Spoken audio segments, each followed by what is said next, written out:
Hey, this is Luke, and I'm answering some more questions from Ask Anything.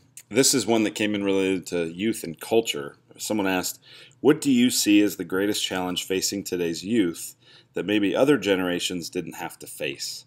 That's a good question, and I can only speak for me. I obviously can't speak for our church and can't for sure speak for Christianity or culture as a whole. But as I've reflected on that question, I think there are some challenges.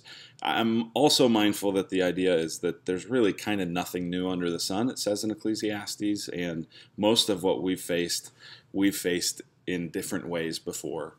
But I think there are some challenges that my kids are going to face that I didn't necessarily have to face. So one would be, I think, related to busyness.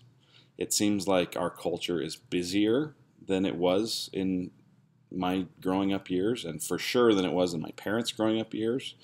And there's a real sense that if you're not maximizing every potential possible thing you could do in terms of activities and academics and everything else, that you're falling behind or lagging behind. I don't know where exactly that comes from, but I think that's a challenge.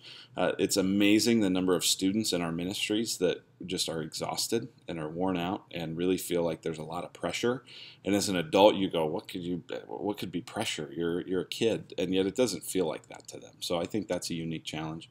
Another unique challenge, I think, just has to do with the increasingly secular nature of the world. And this isn't that new compared to 30, 40 years ago. But it is relatively new if you look at all of human history. So just for example, 500 years ago, no one could even fathom the idea that there wasn't a God. Like, no, that thought never even crossed someone's mind. Everyone assumed there was God. Today, that's not assumed at all. If you don't have some questions about whether God really exists, we kind of go, man, what's wrong with you? And so I think that that's just the nature of living in a world that's been so heavily influenced by the Enlightenment and by a very lack of transcendence and expressive individualism, and I can just decide what's true for me, and all of the different stuff that our culture has been shaped by. I've been reading a great book lately on this called How Not to Be Secular. It's a condensed version of Charles Taylor's large book called The Secular Age. And there they talk about how as culture has become increasingly disenchanted, we have to do a lot more work to really make faith seem more plausible. And so I think kids grew up with that kind of a thing.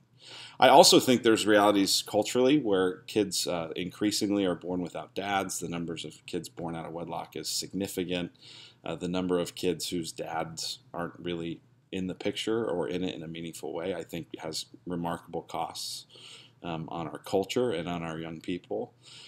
So there's all kinds of different things that kids face that I think other generations haven't faced in the exact same way. Those are the first few things that come to mind. I hope that helps. Thanks.